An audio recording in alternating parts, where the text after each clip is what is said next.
Imagine mo na nakaupo ka na may hawak na tasa ng kape at sinisimulan ng kaibigan mo na magkwento tungkol sa isang lalaking nagngangalang David Crush. Now, hindi lang ordinaryong lalaki itong si David. Dati siya nagtatrabaho sa US Department of Defense at ang dami niyang astig na kwento na handang ibahagi. Kamakailan lang, si David ay naging laman ng mga balita nang ibunyag niya sa isang congressional hearing ng US government ay pasikretong nangungulekta at nire-reverse engineer ang mga crash UFO at ginagawa nila ito ng ilang dekada na. Oo, tama ang narinig mo, unidentified flying objects, ang mga bagay na pang sci-fi movies at conspiracy theories. Pero itong mas nakakaloka, ang sabi ni David, hindi lang mga walang laman sa sasakyang lumilipad ang mga UFO na ito. Sinabi niya na meron silang natagpo ang mga hindi tao na nilalang sa loob ng mga sasakyang ito.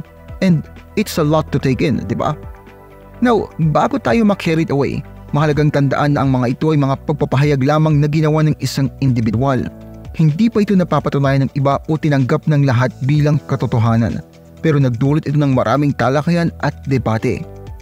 Pero bago pa tayo ma-excite sa kwentuhang ito, make sure na i-hit mo yung like button at i-subscribe ang channel ko kung hindi mo pa nagagawa.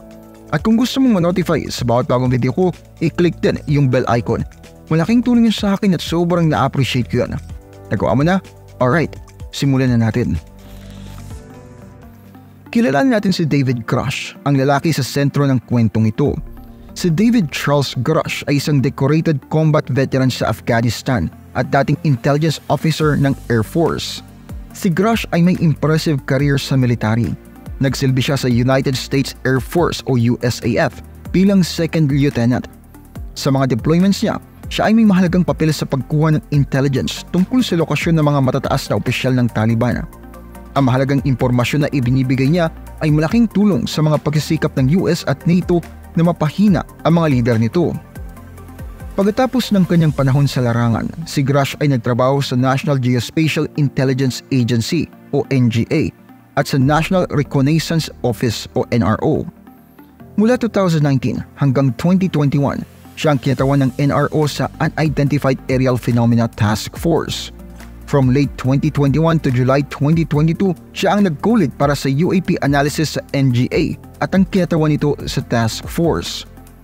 Ang mga whistleblowing ni Crush ay tungkol sa pag-reveal ng mga secret operations ng US government na related sa extraterrestrial events.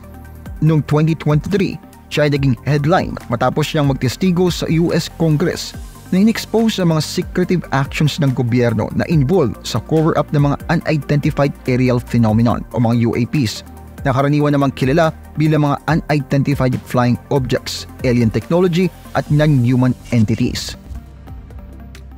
Ngayon, pag-usapan natin ang pagdinig sa Kongreso kung saan ibinulugar ni David Crush ang kanyang nakakagulat na revelasyon. Hindi ito isang ordinaryong hearing. Ito ay isang closed-door session. Ibig sabihin, hindi ito bukas sa publiko. Ang mga dumalo ay mga miyembro ng Congress, partikular na ang mga nasa Intelligence Committee. Si Crush ay tinawag para magpatutuod dahil sa mga pahayag na ginawa niya noong July tungkol sa gobyerno na lihim na nagtatago ng mga alien spacecraft. Ang mga pahayag na ito ay nagdulot ng malaking ingay at ang mga miyembro ng Congress ay gustong marinig ang kanyang sasabihin ng direkta. Noong hearing, walang pakialam si Crush. Sinabi niya sa committee na may multi-decade program ang US government para mangolekta at mag-reverse engineer ng mga crash UFO. Sabi pa niya na may mga nilalang silang nakita na non-human. Pero siguro ang pinaka-shocking na part ng testimony niya ay yung sinabi niya na sila at yung iba ay nakatikim ng napaka-brutal na paghihiganti dahil sa mga aligasyon nila. Sabi pa niya na may mga tao siyang kilala na sinaktan sa mga efforts ng gobyerno na ikonsilang impormasyon tungkol sa UFO. Ang reaksyon sa testimonya ni Crush ay iba-iba. May mga miyembro ng Kongreso na hindi naniniwala, habang may mga iba naman na mas open sa mga claims niya. Pero isang bagay ang sigurado, ang testimony niya ay nagdulot ng malaking impluwensya at ito ay magiging paksa ng talakayan ng madla sa mahabang panahon. Suriin natin ang mas mabuti ang mga sinabi ni David Crush sa testimonya niya. Ang una at ang siguro pinaka-importante ay ang programa ng US government for several decades para mangolekta ng araw at mag-reverse engineer ng mga crash UFO. Ito ay isang bold claim at tiyak na nagdulot ng maraming tanong. For example, Saan galing ang mga crash UFO? Galing ba sila sa ibang planeta, ibang galaxy o baka sa ibang dimensyon? At papaano na-maintain ng gobyerno ang programang ito ng sobrang tagal? Sinabi pa ni Grush na may mga nilalang silang nakita na hindi tao. Ito ay mas extraordinary claim. Kung totoo, ibig sabihin hindi tayo nag-iisa sa universe. But we have to ask, nasaan ang ebidensya? May iba pa bang nakasaksi sa mga nilalang na ito? May mga larawan ba o iba pang paraan ng patunay? At may sinabi pa siya tungkol sa paghihiganti. Sinabi nga ni Grush na sila at ang iba ay nakatim ng napakabrutal na paghihiganti dahil sa mga sinabi nila. Sinabi din niya na ang mga taong kilala niya ay nagkaroon ng injury dahil dito. Ito ay isang malalang akusasyon na nag-i-imply hindi lang ng cover-up pero baka illegal activity na rin. Pero kahit na nakaka-curious ang mga claims na ito, importante na maalala na yun lang yun, mga claims. Hindi pa sila napapatunayan o tinatanggap ng lahat bilang isang katotohanan. At kahit na may karanasan itong si Grush sa intelligence na nagdagdag ng ilang credibility sa mga sinasabi niya, hindi ito nagsasabi na totoo ang lahat ng sinasabi niya. In the end, ang katotohanan ng mga claims na ito ay depende sa evidence. Without concrete proof, nasa realm pa rin sila ng speculation at conspiracy theory. So, until na may evidence na ma-present at ma-verify, dapat nating i-approach ang mga claims na ito with a healthy dose of skepticism. Now, let's face the elephant in the room, ang skepticism. Natural lang na maging skeptic sa mga claims si David Grush. Actually, ang ideya na ang US government ay pasikretong nangongolekta at nagre-reverse engineer ng mga crash UFO ng ilang dekada ay hindi na mahirap paniwalaan. Isa sa mga rason ng skepticism ay ang kakulangan ng concrete evidence. Kumuha si Grush ng ilang bold claims pero hindi siya nag-provide ng kahit anong tangible proof na magsusuporta sa mga yun. Wala man lang pictures ng mga supposed UFO o mga non-human beings na sinabi niya. Wala ring mga documents o iba pang forms of evidence na magko-corroborate sa kwento niya. Isa pang rason ng skepticism ay ang weird nature ng mga claims ni Grush. Parang sabi nga, ang mga weird claims ay kailangan ng mga weird evidence and so far, hindi pa na-present ang ganoong evidence. May tanong din kung bakit si Grush at hindi yung iba ang gumawa ng mga claims na ito. Kung meron nga bang isang programa ng government para mangolekta at mag-reverse engineer ng mga UFO, di dapat maraming tao na ang lumabas at nagkwento ng kanilang karanasan. Ang fact na si Grush ay parang isang lone voice ay nagpapataas ng skepticism. In the end, may issue din sa credibility. Kahit na may background itong si Grush sa intelligence, hindi ibig sabihin na totoo ang mga claims niya. Importanteng tandaan na kahit ang mga taong may impressive na credentials ay pwede rin gumawa ng mga false o misleading claims.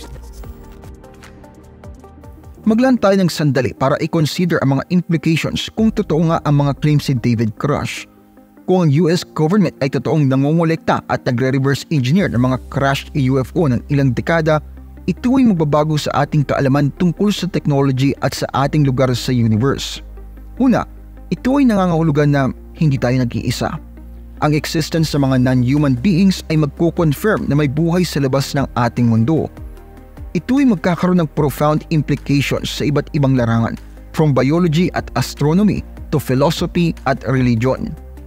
Pangalawa, ang pag-reverse engineer ng alien technology ay pwedeng mag-lead ng significant advancements sa ating sariling teknolohiya.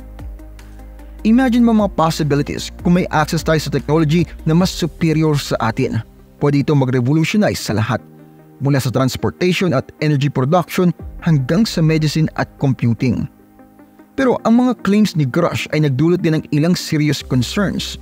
Kung ang gobyerno ay talaga nag-cover up ng info na ito ay isang napakalaking paglabag sa tiwala ng publiko. Ito ay magdudulot din ng mga tanong tungkol sa kung bakit itinago ang impormasyon na ito at sino pa ang pwedeng kasangkot sa cover-up. Bukod pa rito, ang mga aligasyon ni Grush ng retaliation laban sa mga whistleblowers ay sobrang nakakabahala. Kung totoo, ito ay nag-i-imply ng level ng coercion at intimidation na hindi katanggap-tanggap sa isang democratic society. Sigurado na nagdala ng maraming usapan at debate ang mga sinabi ni David Grush. Ang reaksyon sa mga revelasyon niya ay iba-iba. May ilang nag-express ng skepticism at may ilan namang nagpakita ng interest at curiosity. Ang mga major news sa buong mundo kagaya ng The New York Times, The Washington Post, CNN at BBC News ay kinover ang kwento niya. Ang testimony niya sa hearing ng Congress ay na-livestream ng ilang media outlets na nag-allow naman sa publiko na marinig ang mga claims niya first-hand. Pero hindi lahat ng coverage ay positive. May ilang media outlets na nag-point out ng lack of concrete evidence para suporta ng mga claims ni Grush. May iba naman na nag-question sa kredibilidad niya at sa mga weird nature ng mga allegations niya. Kahit na may mga skepticism, hindi maitatanggi na ang mga claims ni Grush ay nakahuli ng atensyon ng publiko. Ang kwento niya ay naibahagi sa social media, nag-spark na maraming mga discussions tungkol sa posibilidad ng buhay sa labas ng ating mundo at ang mga cover-ups ng gobyerno. Topic outro. In the end, ang katotohanan sa mga claims na ito ay nakadepende sa ebidensya. Without concrete proof, nasa realm pa rin sila ng speculation at conspiracy theory. So, until may evidence na ma-present at ma-verify, dapat nating i-approach ang mga claims na ito with a healthy dose of skepticism. Ano man ang katotohanan sa mga sinabi ni Grush, hindi maitatanggi na nakahuli sila ng pansin ng publiko at nagdala ng maraming usapan. Nagsilbi sila bilang mga paalala ng ating ongoing fascination sa unknown at ang ating desire na maintindihan ang ating lugar sa universe. Kung gusto mo mga ginagawa ko dito, huwag kalimutang pindutin ang like button at mag-subscribe kung hindi mo pa nagagawa. At kung meron ka ilang topic na gusto i-cover dito sa channel, ilagay mo lang sa comment section at susubukan natin gawin yan. Maraming salamat sa panonood at kita-kits tayo sa next video. Maraming salamat po sa inyong panonood. Kung mahilig kayo sa history, mystery, religion, urban legends at iba pa, paki-subscribe naman po ang isa kong channel, ang Libro. May bagong videos po every week. Paki-like at paki-follow na rin po ang aking Facebook page. Muli, maraming salamat po. Maraming salamat lalo na sa mga solid supporter na sina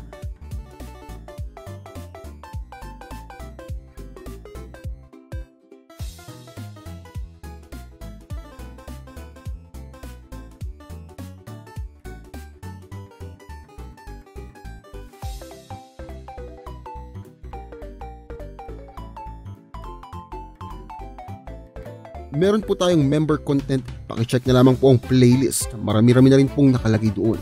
Muli, maraming salamat po sa inyong patuloy na pagsuporta.